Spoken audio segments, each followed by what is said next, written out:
Hello viewers, আমি আজকে ড্রিঙ্কসের recipe নিয়ে আসছি, পানীয় রেসিপি। এখন শীতের মাঝেও গরম, ঠান্ডা ঠান্ডা খেলে খুব ভালো লাগবে এই গরমে। আমি কি রেসিপিটা নিয়ে আসছি আপনাদের সাথে চমক দেওয়ার জন্য। দেখেন আপনারা আমার ড্রিঙ্কসের কালার দেখেন আমি কিভাবে বানাইছি সম্পূর্ণ টিপস সহকারে। যে বন্ধুরা আমার চ্যানেলটা এখনও সাবস্ক্রাইবার করে দেয়, অবশ্যই সাবস্ক্রাইবার করে এই ধরনের মজার মজার রেসিপি কিন্তু পেতে পারেন।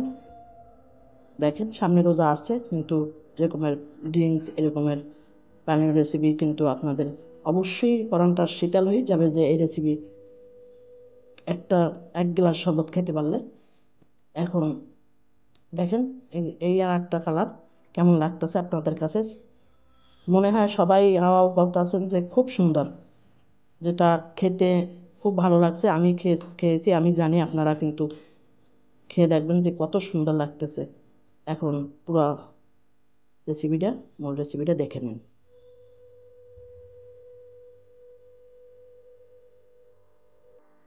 এর ভিতরে যে এভিডেন্স রাখবো, আমি কিন্তু ভুট্টা মারা কাঁচামরিচ দেখাইছি। এগুলো কিন্তু অনেক মোটা, কিন্তু ঝাল নাই। সাথে লেবু, পুদিনা পাতা,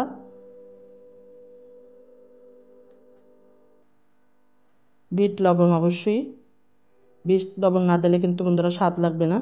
এই পানি জাতীয় খাবারে, এই ড্রিঙ্কসে কিন্তু বিট লবণ দিতে হবে। এর ভিতরে আপনি ড্রিঙ্কস হিসেবে আপনি কিন্তু স্প্রাইট, কোকাকোলা, 7 আপ, আমি 7 আপ নিছি দেখতে পাচ্ছেন। আর একটা ভুট্টা মারা গ্লাসে কিন্তু আমি বরফ নিছি পরিমাণ মতন।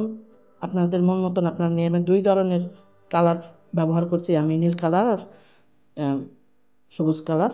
এখন কাঁচামরিচ কেটে একটু ফেলে দেব, কিন্তু ঝাল লাগবে না, ফ্লেভার খুব সুন্দর আসবে। আপনারা ঝাল খেতে চান তাহলে কিন্তু কাঁচামরিচ কুচিও দিতে পারেন। তার ভিতরে আমি এখানে কিন্তু সুগার সিরাপ, আমি এটা দিতে কিন্তু দেখাইতে ভুলে গেছিলাম, সেজন্য সরি। সুগার সিরাপ বাসায় বানিয়ে নেবেন। সম্পূর্ণ কাঁচামরিচগুলো আমি ফেলে দিলাম। এর সাথে আমি পুদিনা পাতা দিয়ে দিলাম। সব পুদিনা পাতা দিয়ে পর্যাপ্ত পরিমাণ পুদিনা পাতা দেবেন। পুদিনা পাতার কিন্তু ফ্লেভারটা খুব সুন্দর, শরীরের জন্য খুব ভালো। স্লাইস করা লেবু দিয়ে দিলাম। একটা জিনিস মনে রাখবেন, দেখতে সুন্দর লাগলে খাইতেও কিন্তু সুন্দর লাগে। বিট লবণ, আপনারা বিট লবণগুলো যে কোনো শপিং মলে পেতে পারেন, বাড়ির আশপাশে মুদি দোকান আছে সেখানেও পেতে পারেন বিট লবণ। এখন কিন্তু আমি সুগার সিরাপটা দিয়ে দিতে আছি। ঘরে বানাবেন আপনারা সুগার সিরাপ, চিনি গোলাই নিলেই ওইটাই সুগার সিরাপ হয়ে যায়। একটু জাল দিয়ে নেবেন ঠান্ডা করে, তারপরে এটা ব্যবহার করবেন। এখন কিন্তু আমি ফুড কালার ব্যবহার করতেছি 1 ফোঁটা করে, বেশি দেবেন না, 2 ধরনের।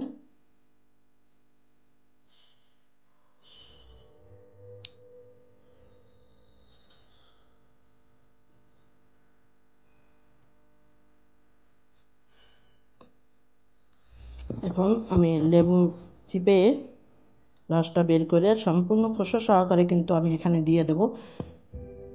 এখন যদি আপনাদের সামনে যদি আপনার ছেলে মেয়েরা থাকে, কিন্তু এই গ্লাসে শরবত বানাবার আগেই কিন্তু তারা নিয়ে চলে যাবে। অবশ্যই সেরকম একটা রেসিপি দেখেন একবার খেয়ে। টক ঝাল মিষ্টি সব মিলে একাকার হয়ে গেছে। এখন আমার ভুট্টা মারা যে, আমি একটু মজার জন্য বলতেছি, বরফ আমি কিন্তু গ্লাসের ভিতরে বানাইছি। সে বরফটা আমি পুতা দিয়া যে কোনো একটা কিছু দিয়েই টাকায় আন, বেশি করে বরফ গ্লাস ভরে দিব ইনশাল্লাহ। দেখেন কত বরফ দিতে আছি আমি। আপনাদের ইচ্ছা মতন আপনারা বরফ দিয়ে এই ড্রিঙ্কসটা বানিয়ে খাবেন।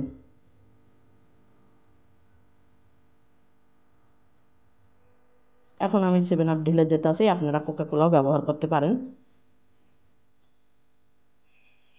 কেমন লাগবে বন্ধুরা, আপনাদের কাছে কেমন লাগতেছে কমেন্টসের মাধ্যমে জানাবেন।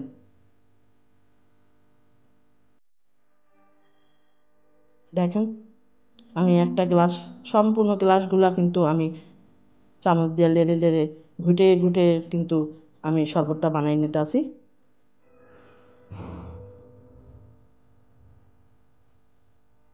এই ড্রিঙ্কসের রেসিপি অবশ্যই আপনারা আপনাদের চ্যানেলে, আপনারা ফেসবুক নিউজে গ্রুপে দিতে পারেন আমার এই রেসিপিটা, তাহলে কিন্তু বন্ধুরা সবাই পেয়ে যাবে। এরকম বহুত আজ বহুত রেসিপি কিন্তু আমার পানীয় রেসিপি আমার চ্যানেলে দেওয়া আছে, আপনারা ঘুরে দেখতে পারেন। সম্পূর্ণ টিপ সহকারে দেখাইলাম আমি। এখন দেখে নেবেন পুরো রেসিপিটা। আপনারা ভালো থাকেন, সুস্থ থাকেন। আপনাদের সুস্থতা কামনা করে এখন শেষ করে দেব। পরবর্তী ভিডিও দেখার জন্য আবারও আমন্ত্রণ জানাচ্ছি। আল্লাহ হাফেজ।